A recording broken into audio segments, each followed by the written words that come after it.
عزیزان گرامی، معزز بہنوں اور بیٹیوں، اسلام لانے کے بعد پہلا فریضہ جو انسان پر واجب ہوتا ہے وہ نماز کا فریضہ ہے، جیسا کہ معاذ بن جبل رضی اللہ تعالی عنہ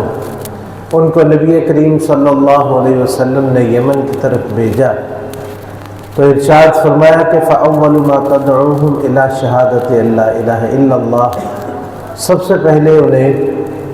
لا الہ الا اللہ اور محمد رسول اللہ کی طرف دعوت دینا۔ فَإِنْهُمْ أَطَاعُوكَ لِذَلِكَ فَأَعْلِمْهُمْ أَنَّ اللَّهَ افْتَرَضَ عَلَيْهِمْ 5 صَلَوَاتٍ فِي يَوْمٍ وَلَيْلَةٍ، پھر ان کو بتانا کہ اللہ رب العزت نے ان پر دن اور رات میں 5 نمازیں فرض کی ہیں۔ نماز کا معاملہ اتنا اہم ہے، اتنا ضروری ہے، جس کو اللہ تعالیٰ نے بندے اور کافر کے درمیان فرق قرار دیا۔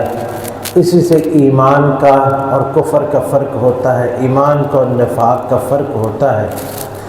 اس لیے نماز، اس کے احکام اور اس کے معاملات، ان کا جتنا تذکرہ کیا جائے، جتنا ان کو یاد رکھا جائے، جتنی اس کی نصیحت کی جائے وہ کم ہے۔ آج کے خطبہ جمعۃ المبارک میں ہم نماز با جماعت، اس کے کچھ فضائل ذکر کریں گے۔ حضرات گرامی، ہر مرد پر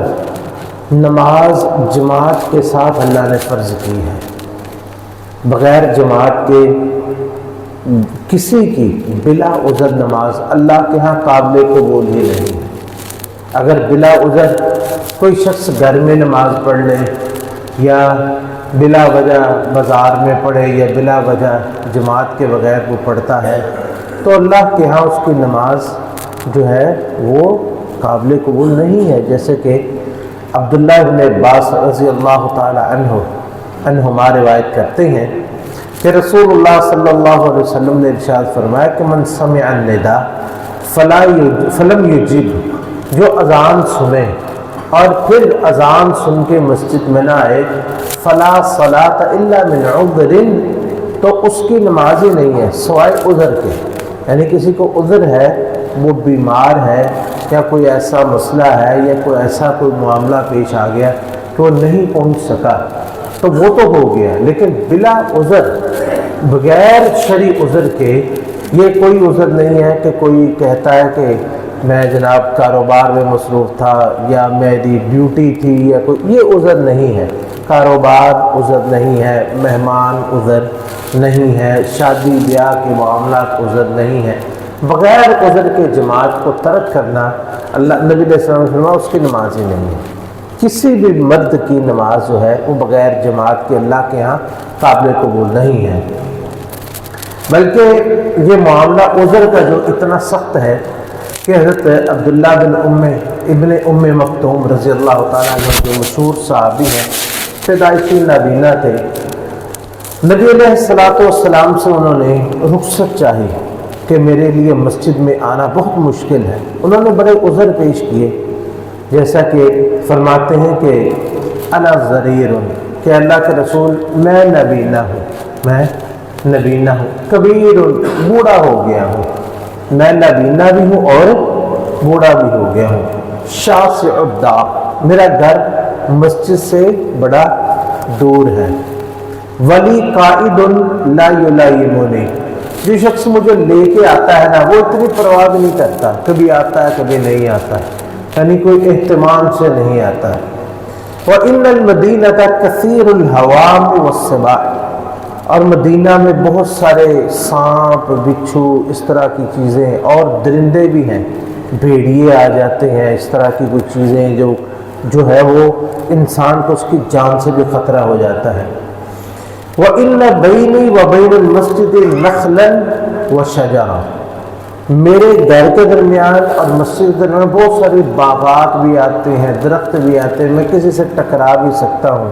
یہ سارے معاملات ہیں۔ تو نبی علیہ السلام نے فرمایا کہ تسمع النداء، تمہیں اذان کی آواز آتی ہے؟ وہ کہتا ہے جی اذان کی آواز تو آتی ہے۔ آپ فرماتے فلا اجد لک رخصت، تو میرے پاس تمہارے لیے کوئی رخصت نہیں، میرے پاس تمہارے لیے کوئی رخصت نہیں ہے۔ ہم دیکھیں ہم نبینا بھی نہ ہوں،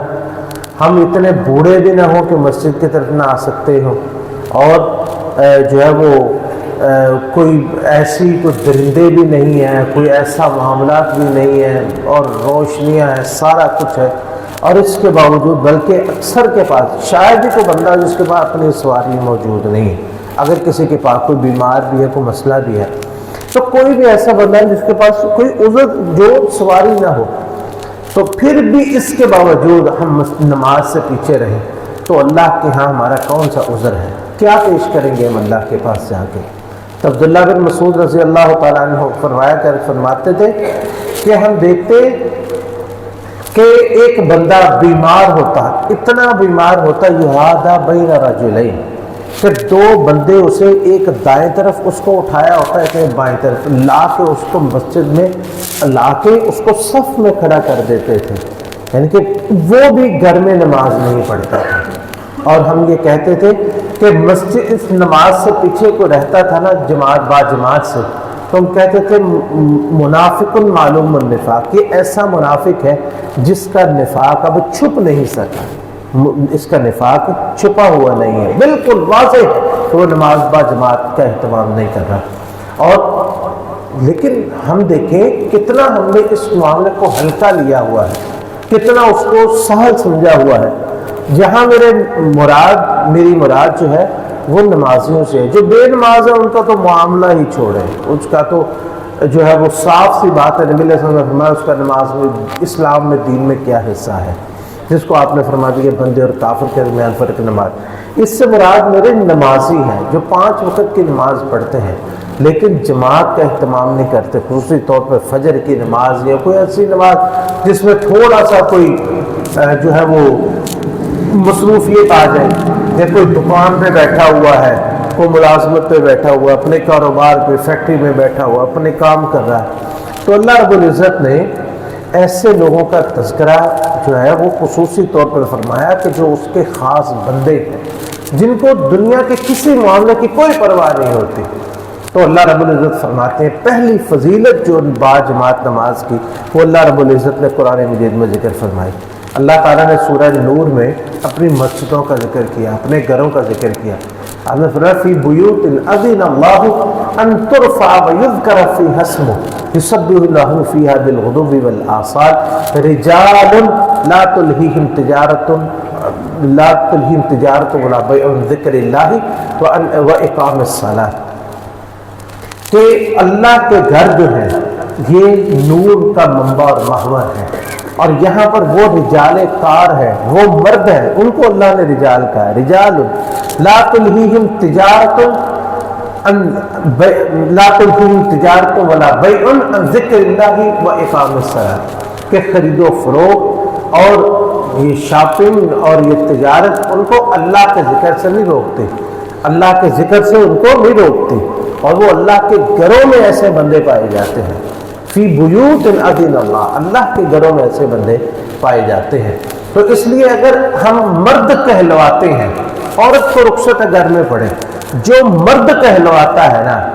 اور اللہ نے جس کو مرد کہا ہے وہ ہے جو نماز کے وقت مسجد میں پائے جاتے ہیں، جو نماز کے وقت مسجد میں نہیں پائے جاتے وہ مرد کہلوانے کے مستحق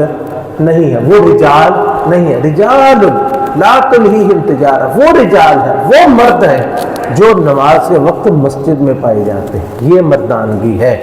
کہ نماز کے وقت آپ مسجد میں موجود ہوں، یہ طاقت دکھانا، قوت دکھانا، پہلوانی کر لینا، یہ مردانگی نہیں ہے، مردانگی ہے نماز کے وقت میں آپ مسجد کے اندر موجود ہو۔ رجال لا تلہیہم تجارت ولا بیع عن ذکر اللہ واقام الصلاۃ۔ تو پہلی فضیلت کیا ہے کہ یہ رجال کار ہے، یہ امت کے وہ بندے ہیں جن کو بندہ کہا گیا ہے، جن کو رجل کہا گیا ہے۔ دوسری فضیلت اس کی یہ ہے کہ عام نماز جو ہے، ایک عام نماز کے بدلے میں اللہ تعالیٰ اس کا اجر 25 سے 27 گنا تک بڑھا دیتے ہیں، 25 سے 27 گنا تک۔ ہمیں پتہ چلے نا کہ ہم جس چیز کا سودا کر رہے ہیں، کوئی چیز یہاں بیچتے ہیں، اس محلے میں یہ ہماری 100 روپے کی بک رہی ہے اور ساتھ والے محلے میں 200 کی یا 400 کی بکے گی، تو ہم کبھی بھی اس چیز کو یہاں پہ فروخت کریں گے جس کا پتہ چلے کہ 2 گنا جس کا اجر ہے، لیکن 25 سے 27 گنا تک جس کا اجر ہے ہم وہ آرام سے گھر میں بیٹھ کے ضائع کر دیتے ہیں، اور قریبی مسجد موجود ہوتی ہے 25 سے ہم اس کے لیے ہمیں دیکھیں، ہم اپنے شہر چھوڑ کر دوسرے شہروں میں تجارت کے لیے جاتے ہیں، نوکریوں کے لیے جاتے ہیں، ملازمتوں کے لیے جاتے ہیں کہ تاکہ ہمارا گھر چلے، ہمارے دنیا کے معاملات چلے۔ ہمیں پتہ چلے نا، ایک چیز فیصل آباد میں وہ جو ہے وہ ہم جو بیچ رہے ہیں وہ 1000 روپے میں بکتی ہے، اور پشاور میں 2000 کی بکتی ہے، کراچی میں 3000 کی بکتی ہے، تو ہم کبھی بھی وہ سودا فیصل آباد میں فروخت نہیں کریں گے۔ ہم 2 گنا یا 3 گنا اجر لینے کے لیے پشاور بھی جائیں گے، کراچی بھی جائیں گے، بلکہ کہیں اور بھی جانا پڑے وہاں بھی جائیں گے ہم۔ لیکن نماز کے بارے میں اللہ نے فرمایا کہ 25 سے 27 گنا اجر، جیسا کہ عبداللہ بن عمر رضی اللہ تعالیٰ عنہ روایت کرتے ہیں کہ رسول اللہ صلی اللہ علیہ وسلم نے ارشاد فرمایا کہ الصلاۃ فی الجماعۃ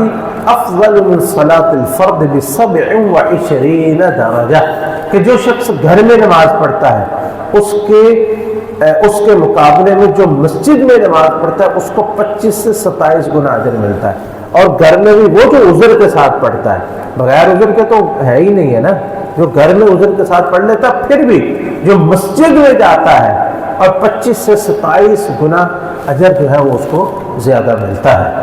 اور صرف یہی نہیں بلکہ وہ مسجد کی طرف جانے کے لیے جو بھی قدم اٹھاتا ہے ہر قدم اس کا نیکی کی طرف جا رہا ہے، اور ہر قدم اس کے گناہ مٹا رہا ہے، جیسا کہ حضرت ابو ہریرہ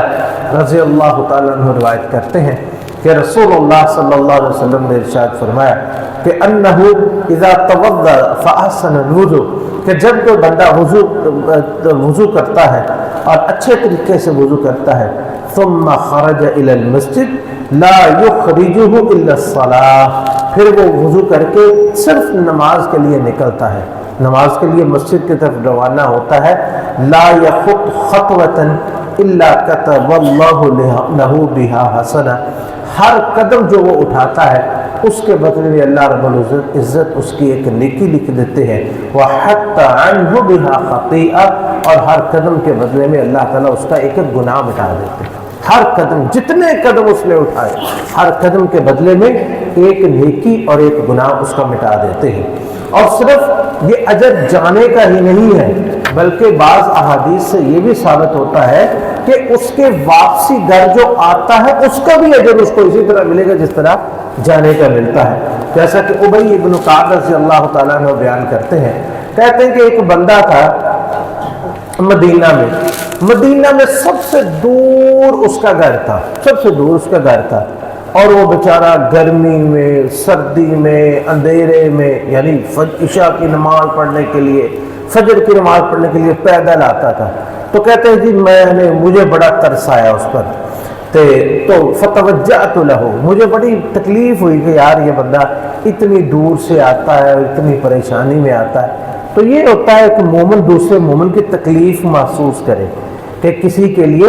کہ اس کے لیے اس کا احساس کرے۔ تو کہتے ہیں میں نے اسے کہا کہ اللہ کے بندے آپ ایک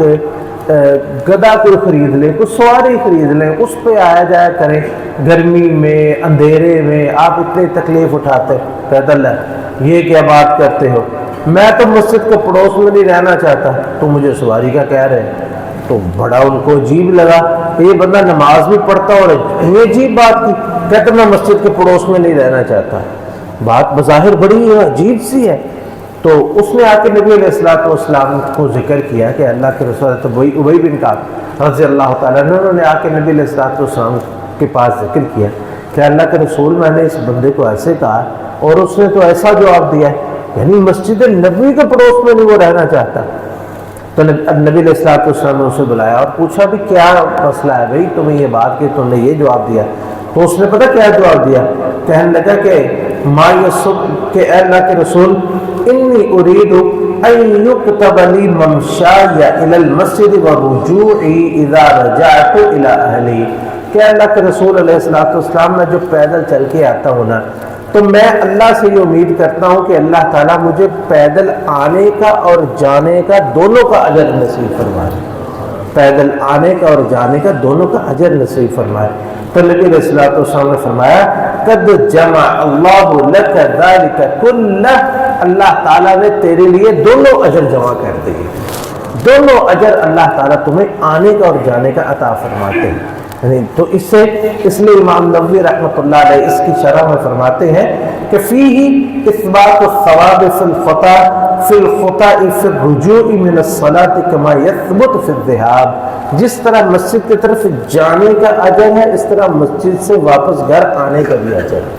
یعنی جو جس طرح قدم اٹھاتے ہر قدم کے بدلے میں اجر ہے اور گناہ مٹتے ہیں، اسی طرح واپسی پر بھی ہر قدم کے بدلے میں جو ہے وہ اجر بھی ہے اور ہر قدم کے بدلے میں اللہ تعالیٰ ان کے گناہ بھی مٹا دیتے ہیں۔ اور یہ شخص جو ہے ان خوش قسمت لوگوں میں ہو جاتا ہے جو شخص مسجد کی طرف کثرت سے جاتا ہے اور باجماعت نمازیں پڑھتا ہے، جن کو روز قیامت اللہ رب العزت اپنا سایہ نصیب فرمائیں گے، اللہ رب العزت اپنا سایہ نصیب فرمائے گا۔ روز قیامت آپ کو پتہ ہے کہ کوئی سایہ نہیں ہوگا، زمین چٹیل میدان ہوگی، نہ کوئی دیوار ہوگی، نہ کوئی اونچی جگہ ہوگی، نہ کوئی نیچی ہوگی۔ اسی طرح سایہ بنتا ہے نا، اونچی چیز جو ہوتی ہے اس کا سایہ ہوتا ہے، نہ کوئی درخت، نہ دیوار، نہ چھت، ایک برابر زمین ہوگی، کسی چیز کا کوئی سایہ نہیں ہوگا سوائے اس سائے کے جس کو اللہ رب العزت پیدا فرمائیں گے اور اللہ تعالیٰ عطا فرمائیں گے۔ تو نبی علیہ الصلوۃ والسلام نے 7 لوگوں کا ذکر کیا کہ سبعۃ یظلھم اللہ فی ظلہ یوم لا ظل الا ظلہ، 7 ایسے خوش قسمت لوگ ہیں جن کو اللہ تعالیٰ اپنے پیدا کیے ہوئے سایہ کہ اپنے پیدا کیے ہوئے سائے میں جگہ نصیب فرمائیں گے۔ اور ان میں سے ایک یہ ہے کہ رجلا قلبہ معلق فی المساجد، کہ ایک ایسا بندہ جس کا دل مسجدوں میں ہی لٹکا رہتا ہے، جس کا دل مسجد میں ہی لٹکا رہتا ہے۔ آپ اندازہ کریں کہ جو شخص باجماعت نماز پڑھنے والا ہے اور خاص طور پر سردیوں میں، آج کل نا نمازیں بڑی قریب ہو گئی ہیں، اور بعض دفعہ ہم لا علمی میں نا ایسی بات کہہ جاتے ہیں جو ہمارے لیے وبال کا سبب بن سکتی ہے کہ یار ادھر ایک نماز پڑھ کے جاتے ہیں دوسری نماز کا وقت ہو جاتا ہے۔ تو یہ اس لہجے میں بات کرنا یا اس طرح بات کرنا، یہ ہمارا دل مسجد میں لٹکا ہوا ہے یا دل مسجد سے اچاٹ ہے؟ یہ اچاٹ ہونے والی بات ہے۔ دل مسجد میں لٹکا ہوا کیسے کہ انسان پرواہ کرے ہر وقت کہ مثلا آج کا دیکھیں کہ ظہر کی نماز 1 بجے ہوتی ہے اور 7:30 بجے عشاء کی نماز ہو جاتی ہے۔ یہ 4 مسجدیں، یہ 4 نمازیں تقریباً 6.5 گھنٹوں میں آ جاتی ہیں، 6.5 گھنٹوں میں 4 نمازیں آ جاتی ہیں۔ تو بندہ جو ہے نمازی مومن وہ کیا کرتا ہے، وہ نماز پڑھ کے آتا ہے تو ہر وقت اس کا دھیان گھڑی کی طرف ہے، بار بار ٹائم دیکھتا ہے کہ نماز کا وقت ہو رہا ہے، نماز کا وقت ہو رہا ہے، 3:15 ہوئے، 3:15 نماز کا وقت ہے، میں نے نماز کے لیے پہنچنا ہے۔ وہ پہنچتا ہے، پھر ٹائم کا اہتمام کرتا ہے، پھر وہ عصر کے لیے اور مغرب کے لیے، عشاء کے لیے، فجر، ساری نمازوں کے لیے پڑھتا ہے۔ تو آپ دیکھیں کہ 5 وقت کا جو مسجد کا نماز کا باجماعت کا اہتمام کرتا ہے، اس کا دل کہاں لٹکا ہوتا ہے؟ نماز کی طرف۔ گویا کہ وہ گھر میں بھی ہے تو دل کہاں پہ لٹکا ہے؟ اگر دل نہ لٹکا ہو مسجد کی طرف تو وہ باجماعت نماز کے لیے حاضر ہی نہیں ہو سکتا۔ خوشخبری ہے ان لوگوں کے لیے جو 5 نمازیں جماعت کے ساتھ پڑھتے ہیں کہ یہ ان لوگوں میں شامل ہے جن کا دل مسجدوں میں اٹکا رہتا ہے اور لٹکا رہتا ہے، جن کا دل مسجد میں رہتا ہے۔ وہ چلے بھی جاتے ہیں لیکن ان کا پورے دن کا انحصار جو ہوتا ہے، سارے کاموں کا انحصار، ساری مصروفیات کا انحصار کس پہ ہوتا ہے؟ نماز پہ ہوتا ہے، کہ نماز سے پہلے یہ کام، نماز کے بعد یہ کام، یہ نماز کے وقت میں کوئی کام نہیں۔ تو یہ وہ خوش قسمت لوگ ہیں جو کہ جن کا دل مسجدوں میں اٹکا رہتا ہے۔ امام نووی رحمۃ اللہ علیہ اس کی شرح میں لکھتے ہیں کہ یعنی رجل القلب معلق فی المساجد یعنی شدید الحب لها والملازمۃ للجماعۃ فیہا، یعنی مسجد کے ساتھ ان کی محبت بڑی شدید ہوتی ہے اور وہ جماعت کا بڑا اہتمام کرتے ہیں، نماز با جماعت کا وہ بڑا اہتمام کرتے ہیں۔ یہ وہ خوش قسمت لوگ ہیں جن کو اللہ رب العزت روز قیامت اپنا سایہ نصیب فرمائیں گے۔ اور عزیزان گرامی، جو شخص جو ہے وہ نماز با جماعت کا اہتمام کرنے کے لیے گھر سے نکلتا ہے، وہ جب تک وہ واپس نہیں آ جاتا ہے، سب سے پہلی بات یہ ہے کہ نماز کا جو اجر ہے سو ہے، وہ جب گھر سے نکل جاتا ہے اس کا ٹائم شروع ہو جاتا ہے، اس کا میٹر چلنا شروع ہو جاتا ہے۔ یعنی یہ نہیں ہے، اب دیکھیں کہ کوئی شخص جو ہے اس کی ڈیوٹی اپنی کب شروع ہوتی ہے؟ جب وہ کام پہ آتا ہے، جب وہ کام پہ حاضر ہوتا ہے تو اس کی ڈیوٹی شروع ہوتی ہے۔ لیکن نمازی بندہ جو ہے اس کی ڈیوٹی اسی وقت شروع ہو جاتی ہے جب وہ گھر سے نکل پڑتا ہے، اور جب تک گھر میں واپس نہیں جاتا وہ نماز میں ہی شمار ہوتا ہے۔ جیسے کہ کعب ابن عجرہ رضی اللہ تعالیٰ عنہ روایت کرتے ہیں کہ رسول اللہ صلی اللہ علیہ وسلم نے ارشاد فرمایا کہ اذا توضع احدكم فاحسن الوضوء ثم خرج عامدا الى المسجد فلا يشبكن بين اصابعه فانه في صلاة، کہ جب بھی کوئی گھر سے وضو کر کے نکلے تو پھر وہ اس کے بعد اپنے ہاتھوں کو انگلیوں کو ایک دوسرے میں مت پھنسائے، ایک دوسرے میں اس طرح کر کے نہ کرے، نہ پٹاخے نکالے، نہ انگلیاں ایک دوسرے میں کرے۔ کیوں؟ فإنہ فی صلاۃ، کیونکہ وہ نماز میں ہے، جو کام نماز میں منع ہے لہذا اس کو چاہیے کہ وہ اس سے بھی گریز کرے۔ اور دوسری میں حدیث میں ہے کہ اذا توضأ احدکم فی بیتہ ثم اتى المسجد کان فی صلاۃ حتی یرجع فلا یقلها کذا وشبک بین اصابعہ۔ آپ نے فرمایا جب تو مسجد سے نکل جاتا، گھر سے نکل جاتا ہے نا، تو جب تک گھر واپس نہیں آ جاتا وہ انگلیوں کو ایک دوسرے کے درمیان مت ڈالے، کیونکہ وہ نماز میں ہی ہے۔ جب تک وہ واپس نہیں آ جاتا وہ نماز میں ہی شمار ہو جاتا ہے۔ اس لیے نماز کے آداب کو اس کو خیال کرنا چاہیے کہ دیکھیں کہ جب گھر سے اس کی ڈیوٹی تب ہی شروع ہو جاتی ہے، اور جب تک وہ گھر نہیں آ جاتا، یہ درمیان کا جو سفر ہے وہ بھی اس کا نماز میں ہی ہے۔ اور جب تک مسجد میں بھی بیٹھا ہے وہ نماز کے سے پہلے بیٹھا ہے، نماز کے بعد میں بیٹھا ہے، وہ گھر سے نکلا اور گھر میں جب تک واپس نہیں گیا، یہ سارے اوقات اس کے نماز میں ہی شمار ہو جاتے ہیں۔ اور صرف نماز میں ہی نہیں بلکہ ایک ہی اجر ہے، ایک ہی کام ہے، اس کے اجر کتنے ہیں آپ اندازہ کریں، اس کے اجر کتنے ہیں۔ ایک تو یہ کہ وہ نیکیاں اس کی لکھی جا رہی، دوسرا یہ ہر قدم کے بدلے میں نیکی لکھی جا رہی ہے، تیسرا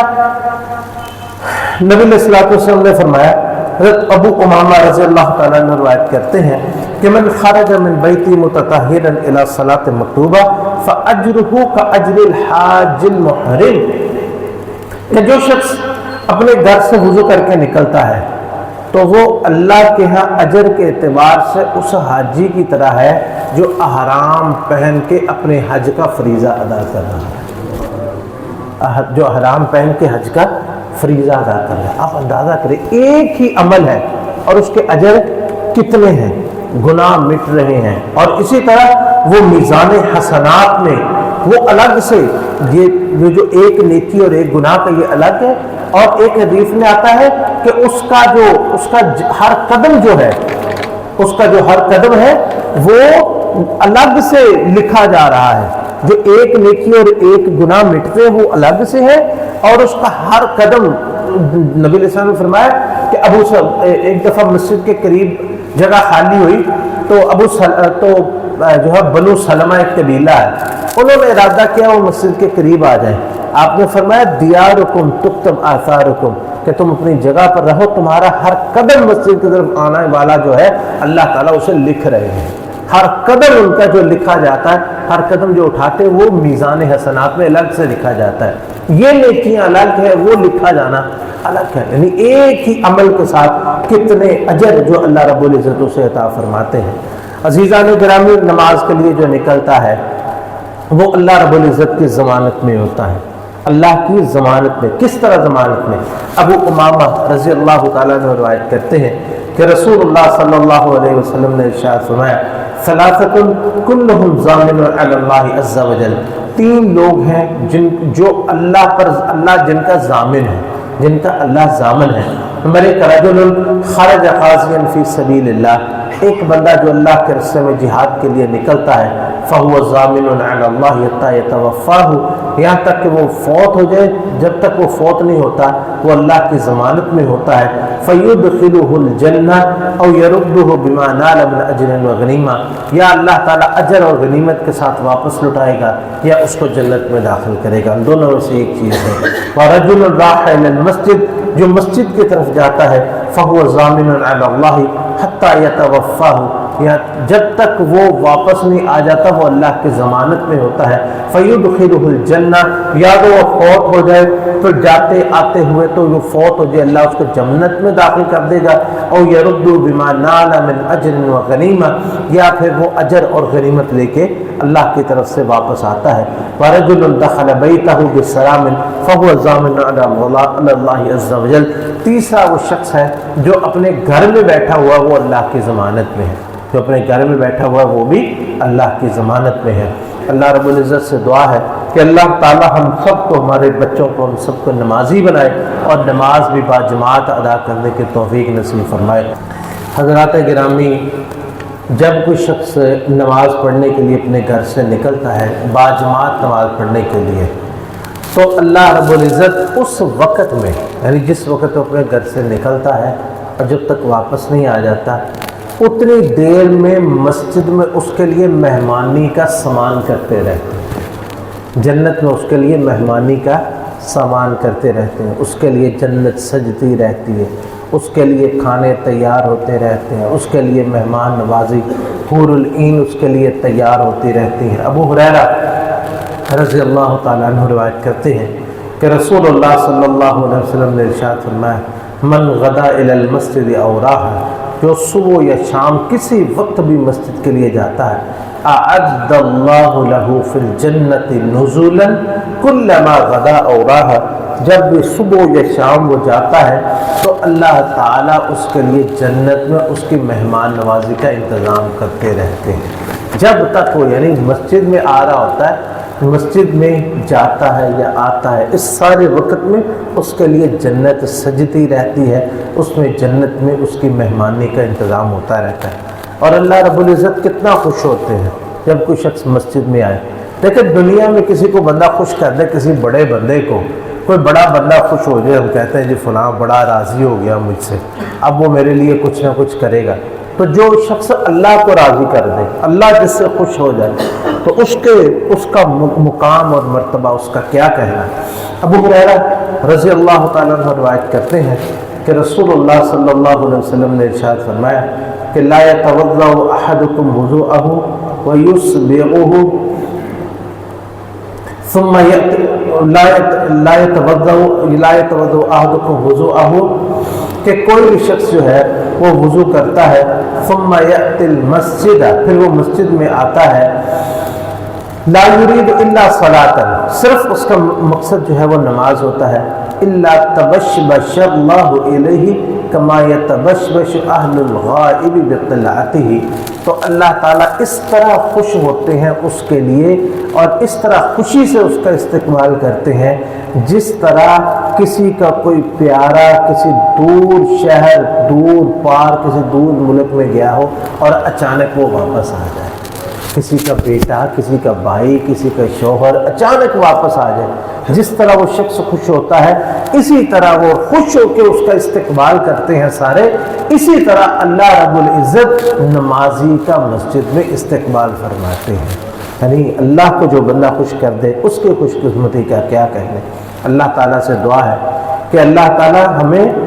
ہم سب کو جو کچھ سنا ہے اس پر عمل کی توفیق نصیب فرمائے، اللہ تعالی ہم سب کو ہدایت نصیب فرمائے، ہم سب کو نمازی بنائے، ایسی نمازیں پڑھنے کی توفیق نصیب فرمائے جس سے اللہ راضی ہو جائے۔ اللہ ہمارے بیماروں کو شفائے کاملہ عاجلہ عطا فرمائے، ہمارے پریشان حالوں کو اللہ تعالیٰ پریشانیاں دور فرمائے۔ جو لوگ گھروں میں، مسجدوں، گھروں میں، ہسپتالوں میں جہاں بھی بیمار ہیں، اللہ ہمارے سارے بیماروں کو صحت تندرستی عطا فرما، تمام پریشان حالوں کی پریشانیاں دور فرما۔ اللہ جو لوگ قرض کے بوجھ تلے دبے ہیں، اللہ ان کے قرض ہلکے کر دے، ان کے بوجھ ہلکے کر دے۔ ان کے بوجھ ختم کر دے۔ اللہ جو کاروباری طور پر دنیاوی معاملات میں پریشان ہے، اولاد کی طرف سے پریشان ہے، اہل و عیال کی طرف سے پریشان ہے، اللہ سب کی پریشانیاں دور فرما، اللہ سب کے لیے آسانیاں فرما دے۔ اللہ جب تک زندگی ہے تیرے دین کے مطابق زندگی گزارتے رہے، موت آئے زبان سے کلمہ لا الہ الا اللہ جاری فرمانا۔ اللہ موت کی سختیوں سے، قبر کی سختیوں سے، روز قیامت کی سختیوں سے محفوظ فرمانا۔ اللہ روز قیامت اپنے پیارے حبیب محمد کریم صلی اللہ علیہ وسلم کے حوض کوثر سے پانی نصیب فرمانا، جنت میں انبیاء، شہداء اور صلحاء کا ساتھ نصیب فرمانا۔ اللہ تمام مسلمان دنیا میں جہاں جہاں پریشان حال ہے، اللہ ان سب کی پریشانیوں کو دور فرما۔ اللہ اہل غزہ، اہل فلسطین، ان کی خاص طور پر مدد فرما۔ اللہ ان یہود و نصارہ پر اپنی لعنت فرما۔ یا اللہ جنہوں نے مسلمانوں کو تنگ کیا ہوا ہے، ان کی زندگی پریشان کی ہوئی ہے اور ان کے ناجائز خون بہا رہے ہیں، اللہ ان پر اپنی لعنت فرما۔ اللہ اپنا غضب ان پر نازل فرما۔ اللہ جہاد کو کھڑا کر دے، اللہ جہاد فی سبیل اللہ کو کھڑا کر دے۔ اللہ ہم سب کو اپنے دین کے مطابق زندگی گزارنے کی توفیق نصیب فرما۔ اللہم صلی علی محمد وعلی آل محمد کما صلیت علی ابراہیم وعلی آل ابراہیم انک حمید مجید۔ اللہم بارک علی محمد وعلی آل محمد کما بارکت علی ابراہیم وعلی آل ابراہیم انک حمید مجید۔